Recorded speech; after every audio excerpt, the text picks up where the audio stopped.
everybody. My name is Tim O'Donnell, author of A View from the Back Pew. And if you've been by before, then you know what we're doing here. If this is your first time, welcome. What we do here is we ask a lot of big questions. Questions about God and religion and human piety. Big questions that I certainly can't answer, and some questions that maybe nobody can answer. But I think that asking good, well-framed questions sometimes give us a bigger awareness or a deeper understanding just by having considered the question. Before we get into this topic of questions too much, I want to start by making two statements, and we could maybe even call them disclaimers. But the first thing I want to say is that I'm not here to make fun of religion. I'm not here to make fun of the religious. Now, I'm going to ask a lot of tough, hard, critical questions about religion, but we're not going to be making fun. You know, all too often in pop culture today, people who don't adhere to religion or have lost their confidence in their religious training, or atheists, they poke fun at people who are religious. They call them silly and superstitious. Well, we're not going to do that here. Number one, I don't think people who are religious are silly or necessarily superstitious. And number two, I think religion is a very important topic. When it comes to this idea of humans asking questions, many of the questions we've approached from the very beginning have been through this tunnel, this funnel of spirituality or religion. There's plenty of places you can go on the internet now these days to have a discussion and make fun of religion and ridicule religious people. This just isn't the place where we're going to do that. Now, the second disclaimer that I'd like to make is that I am not an atheist. So I'm going to be asking, as I said, a lot of the same tough, critical questions that the atheist does ask. I just happen to have drawn a different conclusion about the presence or the existence of this entity that we've been trained to call God. How is it that we ask questions? We ask questions from many different disciplines of thought, but for now I want to talk about science and religion. There's a natural opposition, and there seems to have been this opposition between science and religion for many, many years.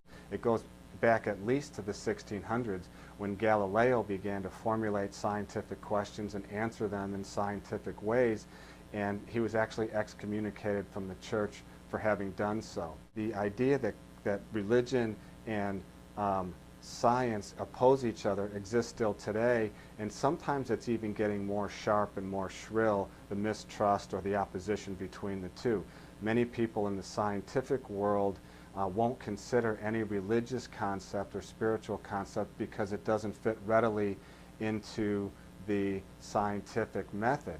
And many people in the religious world throw out obvious and hard scientific facts because those facts don't fit into the religious doctrine that they've been trained. Science advances our knowledge. Science asks and answers questions, much like other disciplines of thought, theology or philosophy, also try to define reality. Science, I think, does the best job of defining reality because of its approach.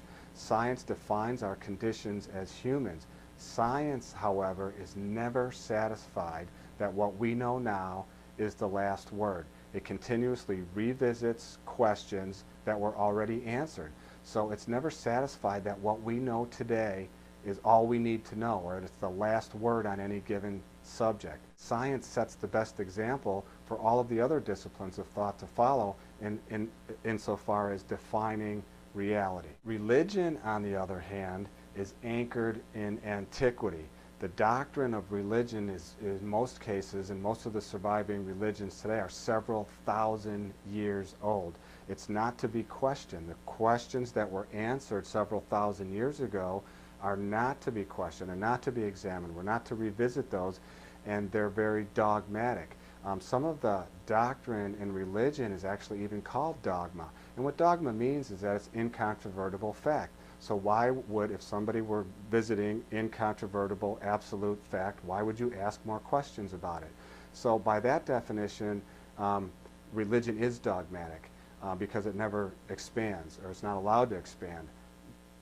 Science, on the other hand, is not dogmatic. Now, many people argue that point with me about science not being dogmatic, but by the simple fact that science continues to ask questions and opens questions to already closed topics makes it, to me, anything but dogmatic. Now, we don't want to get into our list of questions that we have to ask. We want to talk about questions themselves. Why do we ask so many questions? You know, we're curious. We want to know about our environment. We want to know about ourselves. We want to know about our human condition. You know, we want to know about the physical world and the natural world that we live in. And we also seem to want to know about the metaphysical or the supernatural world that seems to be just beyond our reach. We are self-aware creatures. You know, I am. This simple statement, I am, says that I'm aware that I exist.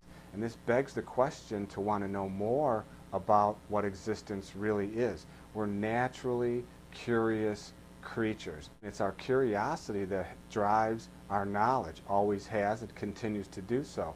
We're told that today our knowledge, our fund of human knowledge doubles every year to 18 months. And you go back, say, to the first century, the time of Jesus, from that point to about 1,500 years later, the time of Da Vinci, say, we doubled our human knowledge. From 1,500 to about the time of the birth of the United States, say in 1800, we doubled our knowledge again. From 1800 to 1900, just in that century, we doubled our human knowledge once again. From 1900 to 1950, we doubled our knowledge once again. From 1950 to 1960, in that decade alone, we doubled our human knowledge. And now, as I said, we're doubling our knowledge every 12 to 18 months. When did we start asking questions? Probably the very first humans, the first self-aware creatures that showed up, began to wonder. Began with this sense of awe and this sense of wonder about the environment, the world, the universe that they lived in. They tell us today that the universe is about 14 to 15 billion years old. And the Earth, we know, is about 4.5 billion years old. Now, man, in its present state of physical evolution, arrived about 130 to 200,000 years ago. It could be said that man is a relative newcomer to the cosmic scene, and man seemed to have shown up right from the beginning with this sense of awe, this sense of wonder about what was beyond their own capacity. They had this intuition that there was something bigger, stronger, more organized, perhaps more powerful. It seems to me that for these first self-aware humans to have this instinct that something bigger and more organized existed beyond their own intelligence seems to be completely reasonable. It doesn't seem too superstitious to me that they would have had this intuition. Actually, it seems more than reasonable. It seems enlightened that they would have this instinct that there was this grander presence in the universe than themselves. Today, we still don't have the answer to the questions those earliest humans were asking about this something else. We've answered a lot of questions about our physical realm, but this question about something bigger than us, we haven't really answered that in its entirety. We don't have absolute answers. We have ideas and we have theologies, but we don't necessarily have the answer. The questions remain. You know, the questions, the basic questions that we all ask ourselves as individuals, and we seem to be continuously asking ourselves as a species, you know, why am I here? Where did I come from? And where am I going? We've always wanted to know our origin, our destiny, and our purpose. And we've always chased these answers with questions. Questions seems to be one of the things that separates us from the rest of the animal kingdom. It seems to be a distinctly human characteristic to ask and answer questions. It seems to be written in the human DNA because we've been asking questions from the very beginning. Now, science continues to evolve and expand and answer more and more questions, and it seems to add more knowledge on top of the vast knowledge it's already produced for mankind. Religion also evolved in its understanding or in its articulation of these metaphysical questions we have very naturally for a period of time. You know, we went from worshiping animals to forces in nature to a council of gods to a singular God, perhaps with a different name and a different location and different articulations of that entity.